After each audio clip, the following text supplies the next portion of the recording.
오늘 우리가 살펴보는 시편 70편의 배경은 다 알 수가 없지만 이 한 가지 확실한 사실은 매우 극한 상황에서 처한 현실 속에서 지어진 시편이라고 할 수가 있게 됩니다. 다윗의 인생 가운데 어떤 위기의 순간들이 있었을까요?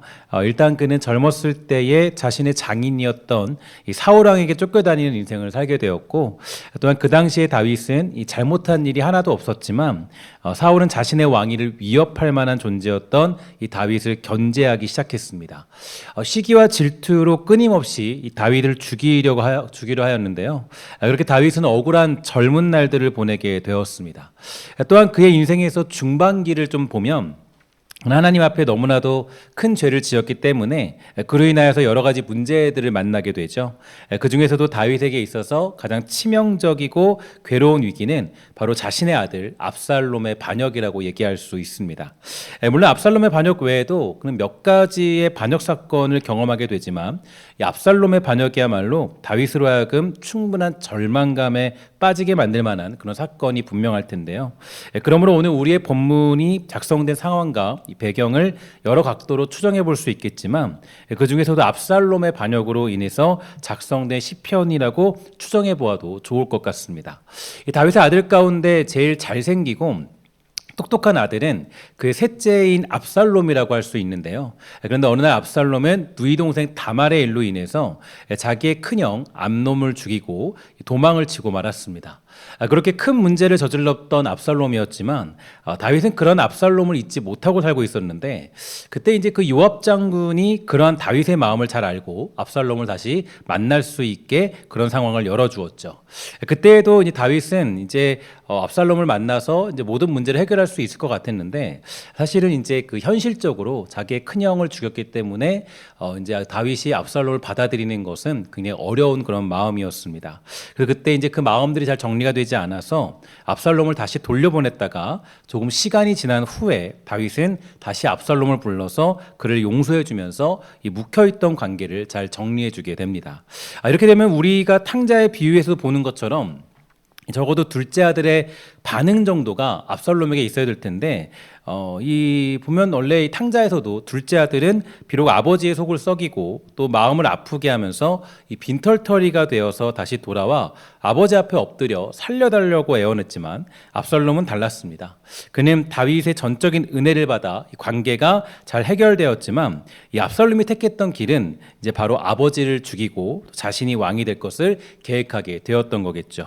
사실 압살롬의 반역은 이미 여러 방면으로 잘 준비가 되어 있었는데요.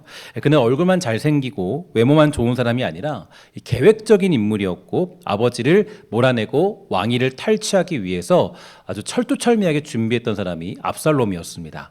적어도 그가 이제 4년 정도의 시간을 투자해서 그는 다윗 왕에게 반역을 일으키게 되었는데, 심지어 압살롬은 어떤 일까지 벌이냐면 다윗의 충신이었던 아히도벨을 자기 편으로 만들 정도로 압살롬은 칼을 갈고 이를 갈아서 반역을 일으켜 다윗을 예루살렘에서 쫓아내기까지 하게 되죠.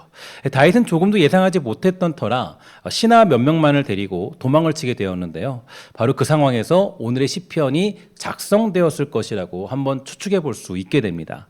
그리고 이러한 상황을 염두에 두고 오늘의 본문을 좀 살펴보면 우리는 몇 가지의 교훈과 메시지를 알 수 있는데 두 가지 정도를 한번 살펴보도록 하겠습니다. 첫 번째로, 위기를 만나면 무엇보다 하나님께 간절히 구하고 기도하는 것이 우선이다라는 것을 알 수가 있게 되죠. 인생을 살아가다 보면은 우리는 여러 가지 위기를 만나게 됩니다. 인생에 위기가 없는 사람은 없을 정도로 모든 사람들이 다 위기를 만나게 될 텐데, 바로 그러한 때 우리가 해야 될 일은 과연 무엇보다 하나님의 구원을 간절히 구하고 자신의 문제를 해결할 분이 주님이라는 것을 똑똑히 기억해야 한다는 것입니다. 사실 이러한 내용이 굉장히 중요한 것은 우리는 너무나 쉽게 하나님이 우리를 구원한다는 사실을 잊어버릴 뿐만 아니라 이 많은 순간들 속에 이 하나님이 우리의 구원자라는 사실을 잊어버리기 때문일 텐데요. 그래서 우리에게 나타나는 문제가 바로 낙심이고 절망이고 원망 아니겠습니까? 예수를 믿고 그리스도인으로 살아가고 있음에도 불구하고 이러한 일들에 사로잡혀 살아가는 이유는 과연 어디에 있을까요? 바로 그것은 하나님이 우리를 구원한다는 사실을 잊어버렸기 때문입니다. 하나님이 우리를 구원하시는 분이라는 사실을 온전히 믿는다면 우리는 나에게 찾아오는 낙심을 몰아낼 수 있을 것입니다. 그리고 염려와 불안, 그리고 그 걱정들을 충분히 몰아낼 수 있는 줄 믿습니다. 오늘 이 시간 설교를 듣는 여러분들 중에 혹시라도 불안과 염려, 근심과 걱정 또는 해결할 수 없는 여러 가지 문제들이 여러분의 인생 가운데 있다면 오늘 이 다윗의 고백이 곧 여러분의 고백과 기도의 제목이 되기를 주의 이름으로 간절히 부탁을 드리겠습니다. 다윗은 이렇게 고백했죠. 우리 함께 다 같이 읽어보도록 할게요. 1절입니다. 시작. 하나님이여 여호와여 속히 나를 도우소서. 아멘. 절망적인 상황에 다윗이 이렇게 고백할 수 있던 것은 수많은 상황과 경험 또 주어진 인생을 통해서 하나님이 자신을 구원했다는 사실을 온전히 그가 기억하고 있기 때문일 텐데요. 정말 그렇습니다. 그는 여러 가지 위기를 만났고 충분히 절망할 수밖에 없는 상황들을 경험한 것이 분명하지만 그때마다 하나님은 이 다윗을 구원하시고 그에게 가장 선한 길로 인도해 주셨습니다. 그러고 보면은 다윗의 시편은 그런 하나님을 기억하기 위해서 작성된 다윗의 인생의 승리 노트와 같은 것 아니겠습니까? 여러분 이런 말이 있죠. 흐릿한 잉크가 진한 기억보다 강하다. 굉장히 중요한 메시지인데 흐릿한 잉크가 진한 기억보다 강하다라는 건 만약 다윗이 이러한 시편들을 작성하지 않았다면 그는 하나님의 은혜를 매우 쉽게 잊어버렸을지도 모르겠습니다. 하나님을 노래하는 일을 하지 않았다면 찬양을 만들어서 하나님을 높이는 그 일을 반복적으로 감당하지 않았더라면 다윗은 아마도 하나님이 주시는 은혜를 굉장히 쉽게 잊어버렸을지도 모르겠죠. 그러나 다윗은 기억할 줄 아는 사람이었습니다. 저는 굉장히 이게 중요하다고 생각하는데요. 예수 믿는 우리들은 이 기억할 줄 아는 사람이 되어야 됩니다. 하나님의 은혜를 기억할 줄 알아야 되고 하나님의 뜻을 기억할 줄 알아야 되고 하나님이 베푸신 놀라운 사랑을 기억할 줄 아는 사람. 이게 바로 그리스도인의 진정한 모습이 되는 거겠죠. 그러니까 이 다윗은요, 사실 하나님의 사랑을 노래할 줄 아는 그런 사람이었습니다. 하나님과의 있었던 수많은 기억과 감사한 일들을 그는 적으면서 노래하며 찬양할 줄 알던 그런 사람이었는데요. 그러니까 다윗은 이러한 위기의 순간에 조금도 절망하지 않았다라는 거죠. 그러니까 지금 이 찬양이 여러 가지 의미로 해석되는데 뭐 그냥 기념식에만 사용됐던 것이냐 아니면 이 다윗이 정말로 그 순간에 어떤 걸 채용해가지고 이게 사실 앞에 이 시편에 똑같이 나오거든요. 이걸 그대로 그냥 가져와서 고백한 것이냐 많은 의미들이 있겠지만 아까 제가 말씀드렸던 그 압살롬과의 상황에서 벌어진 일이었다면 그러니까 그는 이러한 위기의 순간에 절망하지 않고 하나님을 붙잡고 하나님께 기도했다라는 것입니다. 그러니까 위기 중에 하나님을 붙잡고 하나님을 찾으면서 자신에게 찾아오는 절망과 불안과 염려와 걱정을 몰아낼 수 있던 사람이 바로 다윗의 모습인데요. 이런 면에서 우리가 기억해야 될 것이 한 가지 있다면 우리가 습관적이고 반복적으로 드리는 예배와 기도, 찬양과 신앙의 많은 활동들이 중요한 이유가 과연 어디에 있을까요? 왜 여러분 때마다 주의를 지키고 예배를 드리면서 함께 모여 기도하는 일을 감당해야 되는 걸까요? 왜 무엇 때문에 할 수 있는 대로 우린 주의 말씀을 매일같이 묵상하면서 그 하나님의 주시는 은혜를 깨닫는 자리에 있어야 되는 이유가 과연 어디 있겠습니까? 우리는 아마도 너무나 쉽게 잊어버리는 존재들이기 때문입니다. 하나님께 은혜를 받아도 그 받은 은혜는 조금만 시간이 지나도 잊어버리게 되는데 하나님이 주신 것은 기억도 하지 않고 지금 당장 나에게 벌어지고 있는 어떤 일에게만 관심이 있을 때가 많이 있다라는 것입니다.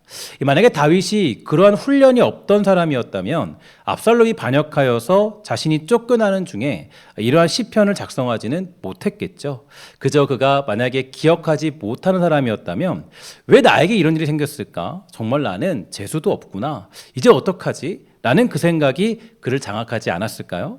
그러나 그는 반복된 그의 인생, 하나님의 은혜를 기억하는 그의 인생, 하나님의 어떤 분이신가를 매일같이 찬양하는 그의 인생이 바로 이 위기의 순간을 담담히 주의 은혜를 구하며 심지어 그는 자신의 아들 압살롬을 원망하지도 않고 오히려 하나님 모든 잘못은 나에게 있습니다. 용서하시고 해결해 주세요라고 고백하는 그런 넉넉함까지 보이는 것이 다윗의 모습이었습니다. 그러니까 이게 이제 중요한 게 여러분들과 제가 신앙생활 할 때 그냥 반복적인 일상들, 내 마음에 새기는 여러 가지 순간들, 그런 게 왜 중요하냐면 위기를 만날 때 굉장히 중요한 역할을 감당하는 거죠. 그러니까 아주 그 유명한 운동선수들의 가장 강점은 매일같이 감당하는 운동 훈련량에 있고 또 기초와 기본이 중요한 듯이 똑같습니다. 그러니까 우리가 어떤 이 위기를 만났을 때 위기에 강한 그리스도인들의 특징들은 바로 이런 어떤 이 기본적인 훈련들이 잘 되어 있는 사람들이 위기 가운데 강할 수 있다라는 거죠. 그것은 바로 하나님의 선하심과 그분의 위대하심, 또 선하고 아름다운 길로 결국 우리를 인도하시는 하나님을 기억하는 그런 모습들이 있기 때문입니다. 오늘 저와 여러분들의 지나온 인생을 한번 돌아보세요. 하나님이 얼마나 좋은 것으로 여러분들을 인도해 주셨습니까? 하나님이 얼마나 선한 것으로 여러분들에게 인도해 주셨습니까? 지금 당장 나에게 좋지 않은 일이 있다고 해서 그게 꼭 망할 일이겠습니까? 그렇지 않겠죠. 하나님이 여전히 우리를 인도하셨던 것처럼 가장 선한 길로 여러분과 저를 인도하시는 우리 하나님이 되시는 그분을 믿으시기를 주의 이름으로 간절히 부탁을 드리겠습니다. 두 번째로 이제 오늘 본문을 통해 알 수 있는 것은 나의 연약함을 인정하는 것이야말로 구원을 받는 유일한 길이 된다는 걸 알 수가 있게 되죠. 오늘 본문 5절을 보면 이 다윗은 다음과 같이 고백하고 있습니다. 우리 함께 다 같이 이 5절 말씀을 함께 다 같이 읽도록 하겠습니다. 시작. 나는 가난하고 궁핍하오니 하나님이여 속히 내게 임하소서. 주는 나의 도움이시여 나를 건지시는 이시오니 여호와여 지체하지 마소서. 아멘. 사실 이게 굉장히 중요한 어떤 우리의 신앙 고백과 같은데요. 지금 다윗은 하나님 앞에서 자신의 연약함과 자신의 무지함, 자신의 모든 문제들을 고백하고 있습니다. 나는 가난하고 궁핍하다라고 했는데 이 말은 쉬운 성경에서는 이렇게 얘기하고 있습니다. 나는 연약하고 불쌍한 사람이에요. 하나님이라고 고백하고 있는 겁니다. 이 말이 굉장히 여러분 나오기 힘들잖아요. 누군가를 만났을 때 자신의 연약함을 고백한다는 것, 또 내가 어떤 누군가에게 궁휼함을 구한다는 것, 뭐 자존심도 상하고 야 내가 다 할 수 있는데 굳이 내가 이 말을 해야 될까라는 생각이 들기도 하죠. 그런데 지금 이 다윗이 뭐라 그랬냐면 왕임에도 불구하고 뭐라고 얘기하냐? 주님 나는 연약하고 불쌍한 사람이에요. 주의 궁휼함이 없으면 살아갈 수 없습니다. 하나님의 도움이 없으면 전 조금도 살아갈 수가 없어요. 라고 고백하는 다윗의 모습을 볼 수가 있게 됩니다. 이 다윗은 하나님의 도움 없이는 이 문제를 해결할 수 없고 극복할 수도 없다라는 걸 고백하고 있는데요. 우리가 받게 되는 구원이라는 것도 마찬가지겠죠. 이 구원의 시작은 무엇인가 하면 바로 하나님 앞에 자신의 연약함을 고백하는 것으로부터 시작하게 됩니다. 물론 이러한 연약함을 고백하는 사람이야말로 주님의 택하심과 부르심이 아니면 불가능하겠지만 인간의 입장으로 보았을 때 구원을 받는 비결은 바로 자신의 연약함을 인정하는 것으로부터 우리의 구원이 시작된다는 걸 알 수가 있게 되죠. 마태복음 5장 3절과 4절을 보면 예수님은 우리에게 이렇게 가르쳐 주셨습니다. 심령이 가난한 자는 뭐가 있습니까? 복이 있나니 천국이 누구의 것이에요? 그들의 것입니다. 애통하는 자는 뭐가 있어요? 복이 있나니 그들이 위로를 받을 것이다. 아멘. 심령이 가난하다는 것은 나의 연약함을 안다는 의미고요. 애통한다는 것은 자신이 죄인이라는 사실을 아는 것이기 때문에 오직 하나님께 구원의 은혜를 구하는 것을 의미하고 있는 것이겠습니다. 그리고 그러한 자들에게 천국이 주어지고 하나님의 위로가 주어진다라고 예수님은 말씀하고 계신데요.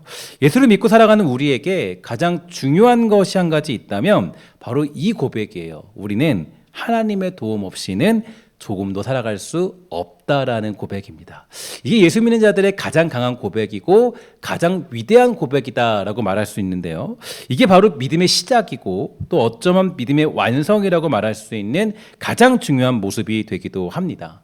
특히 다윗이 이 사실을 정확히 깨달았던 시점은 바로 이 밧세바를 범하고 우리아를 죽인 일로 말미암아 자신이 정말 아무것도 아닌 존재라는 사실을 알았을 그때일 텐데요. 시편 51편 3절부터 5절을 보면 물은 나는 내 내 죄가를 아오니 내 죄가 항상 내 앞에 있나이다. 내가 주께만 범죄하여 주의 목전에 악을 행하였사오니 주께서 말씀하실 때 의로우시다 하고 주께서 심판하실 때 순전하다 하리이다. 내가 죄악 중에서 출생하였으며 어머니가 죄 중에서 나를 잉태하였나이다. 라고 고백하는 다윗의 고백. 그러니까 다윗은 사울 왕에게 쫓겨다니던 위기를 지나서 왕이 된 상황이었는데, 이 왕이 되자 어떤 마음이 생긴 건지 모르겠지만 큰 죄를 저지르고 말았습니다. 그 죄는 바로 자신의 충신이었던 우리아의 아내를 범하고 만 것이고요. 심지어 그 아내를 차지하기 위해서 충신 우리아를 전쟁통에 보내서 죽여버리기까지 하였습니다. 그렇게 했음에도 다윗은 그것이 죄라는 사실을 인식하지 못할 정도로 아주 그가 딱딱한 마음을 가지게 되었는데, 그러한 때 바로 하나님은 나단 선지자를 보내셨고 선지자의 이야기를 들으면서 결국 그는 하나님 앞에 울며 회개하고 엎드리는 모습을 보이게 되죠. 특히 그는 고백하기를 뭐라 그랬냐면, 내가 죄악 중에서 출생했다, 어머니가 죄 중에서 나를 잉태했다, 이렇게 얘기하는데, 그것은 결국에 자신이 하나님의 은혜와 하나님의 도움이 없이는 절대로 의인의 자리에 들어갈 수 없다라는 사실을 고백하는 모습을 의미하고 있는 거겠습니다. 그는 밧세바와 저지른 간통의 사건을 통해 깨닫게 되었는데요. 하나님의 은혜 없이 우리는 단 한 상분도 살아갈 수 없는 것이구나. 나의 의지와 나의 능력, 나의 것들이 무언가를 만들어낼 수 없다라는 것을 정확히 깨달았던 인물이 바로 다윗이었습니다. 그리고 바로 그러한 때에 다윗은 진정한 구원의 의미가 무엇인지를 알 수가 있게 되었는데요. 구원이라는 것은 자신의 노력과 힘을 의지하는 것이 아니라 바로 하나님의 전적인 은혜로 말미암아 우리가 하나님을 온전히 의지하고자 하는 마음을 가질 때 비로소 구원이 임하게 된다는 사실을 다윗은 깨달을 수 있게 되었습니다. 사도 바울도 마찬가지인데요. 그는 율법으로 구원을 얻고자 한 사람이었습니다. 율법을 지킬 때 비로소 구원이 임한다라고 철저히 믿던 사람이었고요. 신념과 철학과 믿음과 행동이 모두가 그렇게 자신의 능력, 자신이 율법을 지키게 됨으로써 이 구원을 얻을 수 있을 것이라고 생각했던 사람이 사도 바울이었죠. 그런데 그 어느 날 하나님이 그에게 찾아오십니다. 근데 너무 놀라운 것은 예수님이 강한 빛으로 찾아오시죠. 강한 빛으로 찾아왔을 때 곰곰이 생각해 봤어요. 왜 강한 빛으로 찾아왔을까? 예수님이 강한 빛으로 찾아오셨는데 그때 어떤 일이 벌어져요? 이 바울의 눈이 멀게 됩니다. 이때 뭘 깨달았을까? 곰곰이 고민해 보니까 나는 정말 아무것도 아닌 존재구나. 내가 뭘 한다고 난리치고 있지만 그거 아무것도 아닌 거구나. 아마 그 사실을 깨닫지 않게 되었을까요? 그러니까 그는 이 강한 빛으로 역사하게 되니까 아무것도 아닌 것을 깨닫게 되는 그런 상황을 알게 되었고, 오직 하나님의 은혜로 말미암아 우리는 구원을 얻는 것이다 라는 것을 아마 사도 바울이 깨달았을 것 같습니다. 다시 말해서 오직 하나님의 궁유를 구하는 자만이 구원을 얻게 된다는 사실을 사도 바울은 깨달아서 주어진 인생에서 오직 하나님의 전적인 은혜를 받은 자로 주의 궁유를 구하며 살아가는 인생이 될 수 있던 것입니다. 또한 여러분이 잘 알고 있는 종교개혁자 마틴 루터는 또 어떻습니까? 그는 이제 좀 이렇게 그 당시에 그 종교 문화, 또 기독교 문화가 이 고행을 통해서 자신이 구원을 받을 수 있을 것이라고 생각했죠. 고행을 하면은 이제 고행을 통해서 자신의 죄도 해결받고 내가 그럴 만한 존재가 된다라는 것으로 어떤 그 고행을 통해서 이 구원을 얻게 되는 그런 자리에 있었습니다. 그래서 이 고행을 한다는 건 결국 하나님 앞에 자신이 가난하고 궁핍하오니 나를 구원하세요가 아니라 이 자신이 그 죄에 대한 값을 치르고 수많은 고통을 겪으면서 이 구원이 결국 나로부터 시작된다는 것을 증명하는 가장 좋은 방법이 바로 고행을 통하여서 구원을 얻고자 하는 행위였습니다. 근데 어느 날 여전히 고행을 통하여서 구원을 얻고자 하는 그때에 마틴 루터가 말씀을 읽고 깨닫게 되죠. 어떤 말씀입니까? 로마서 1장 17절 말씀인데요. 함께 다 같이 읽도록 하겠습니다. 시작. 복음에는 하나님의 의가 나타나서 믿음으로 믿음에 이르게 하나니 기록된 바 오직 의인은 믿음으로 말미암아 살리람과 같으니라. 아멘. 그럼 도대체 무엇을 믿는 것일까? 어떤 걸 믿는 것일까? 곰곰이 고민해 보니까 바로 이것을 오늘 본문식으로 말하면 바로 이런 얘기입니다. 주여 나는 가난하고 궁핍하오니 나를 구원하소서. 오직 주의 긍휼만이 나를 구원할 수 있습니다. 이 고백을 믿는 것, 이게 바로 이 마틴 루터가 깨달았던 이 사도 바울의 고백이라고 말할 수 있을 것입니다. 바로 이 구원이라는 건 오직 하나님만이 나를 구원한다는 것을 믿는 것이고, 우리는 하나님 앞에 긍휼함을 구하면서 주의 은혜를 구할 때 비로소 구원을 얻게 되는 거겠죠. 이 다윗이 바로 그 사실을 절실히 깨달았던 겁니다. 자기 능력으로 왕이 된 것으로 잠시 생각을 했고 자기 힘으로 뭔가 할 수 있을 것이라 생각했지만 결국에 그가 깨달은 것은 이것이죠. 나는 가난하고 궁핍하다. 하나님의 은혜가 없다면, 하나님께 긍휼을 구하지 않는다면 나는 아무것도 아닌 존재입니다. 이것을 깨달은 이 고백이 오늘 시편에서 나오고 있습니다. 오직 하나님만이 부유하시고 풍성하시고 우리가 그 하나님의 부유하심과 풍성하심에 거할 때 비로소 구원을 받는 자리에 있다는 걸 이 다윗은 깨달을 수 있던 것이었죠. 그러므로 우리는 하나님 앞에 자신의 연약함을 고백하는 모습이 필요합니다. 하나님 앞에 부끄러울 것이 없어요. 여러분의 급하고 또 위기 같은 그런 일들을 만났다면 하나님 앞에 긍휼을 구하십시오. 하나님께 도움을 청하세요. 하나님께 도움을 구하면 하나님은 그 도움을 결코 외면하지 않는 분이 우리 하나님이 되는 줄 믿습니다. 하나님께서 여러분의 그 이야기를 듣고 싶어 하시고 여러분의 어떤 고민과 걱정과 두려움과 위기를 듣고 싶어 하시고 하나님 앞에 그 긍휼함을 구하는 모습을 우리 하나님이 원한다는 것을 잊지 마시고 주 앞에 그러한 은혜를 구할 줄 아는 믿음이 우리 안에 있게 되기를 주의 이름으로 간절히 부탁을 드리겠습니다. 하나님이 가장 싫어하는 게 뭔지 아세요? 바로 하나님 앞에 자신을 치장하는 거예요. 그러니까 제가 종종 이 화장에 대한 비유를 많이 하잖아요. 이 화장을 하다 보면요, 화장이라는 것을 한번 하면 더 하고 싶어요. 파운데이션 한번 바르면 더 바르고 싶고, 그죠? 눈썹 한번 그리면 더 진하게, 나중에 문신까지 딱 하더라고요, 그죠? 하면서 이제 되게 어떤 정말 이렇게 깔끔하고 깨끗하게, 이게 우리들의 모습들이에요. 우리는 그러고 싶어요. 근데 하나님은 그거보다 원하는 게 있어요. 우리의 쌩얼을 원하는 거예요. 우리의 정말 그런 어떤 연약한 모습을 하나님은 원하시는 거예요. 그거 보고 싶어 하시는 거예요. 하나님이 원하시는 건요, 뭘 보고 싶어 하냐면 여러분들의 그 안에 있는 그 모든 것들을 다 꺼내서 하나님, 저 이런 것들이 있는데 하나님의 도움 없이는 아무것도 할 수 없어요. 이 고백을 하기를 원하시는 거예요. 하나님이 그 자리로 우리를 인도하시는 거겠죠. 하나님 앞에서 내 자신이 죄인임을 고백하고 하나님의 도움 없이는 단 하루도 살아갈 수 없다는 것을 기억하기를 주의 이름으로 간절히 부탁을 드리겠습니다.